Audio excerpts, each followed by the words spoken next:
Tapi sebelum kita mengubah sistem pemilu yang lebih besar lagi, coba kita ubah dulu. Kalau kan Bang Dasko mengatakan akan dikaji soal aturan uang pensiunan anggota DPR ini. Kalau mau dikaji, apa yang harus dikaji? Siapa yang dilibatkan untuk mengkaji ini? Menurut Mas Hanafi, supaya pengkajian itu fair, memang akan menghasilkan sebuah skema yang lebih baik, itu harus melibatkan siapa saja dan apa yang dikaji?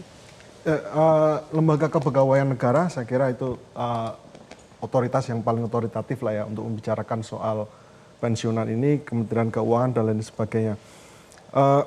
Saya kira soal proporsionalitas dan transparansi, dua hal itu yang menurut kami perlu diperdalam gitu ya.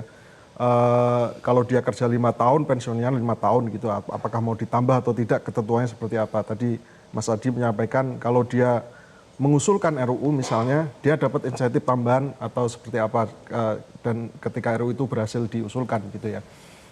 Nah, hal-hal seperti itu yang perlu dikembangkan lebih lanjut. Kemudian saya kira perlu ada kelembagaan sendiri. Nah ini salah satu yang kalau kita bicara sistem di parlemen kita, DPR itu semua pegawainya, kecuali yang direkrut oleh anggota DPR gitu ya, atau tenaga ahli, itu semuanya kan di bawah kekuasaan eksekutif.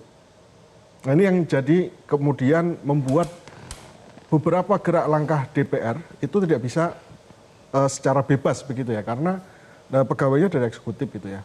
Nah, memang ada gagasan-gagasan bagaimana supaya DPR itu mengolah anggaran untuk dirinya sendiri, untuk kepentingannya sendiri, untuk keperluan kebutuhan operasionalnya sendiri, didefinisikan secara terbuka dan akuntabel gitu ya. Misalnya untuk kebutuhan anggota DPR turun ke dapil itu apa saja sih? Detail aja, tidak perlu mengikuti nomenklatur yang dibuat oleh eksekutif, tapi DPR punya nomenklatur sendiri. Pegawai-pegawai seperti perisalah dan lain sebagainya itu juga dikembangkan oleh DPR sendiri. Nah saya kira secara mendasar itu perlu dikaji lebih jauh. Tentu saja untuk pensiun ini kebutuhan utamanya adalah soal proporsionalitas, transparansi dan akuntabilitas. Paling mudah memang uang pensiun itu diukur dia di DPR-nya berapa tahun, uang pensiunnya dihitung sesuai dengan lamanya dia menjabat. Itu paling mudah ya, kalau bisa diusulkan ya. Jelajahi cara baru mendapatkan informasi. Download Metro TV Extend sekarang.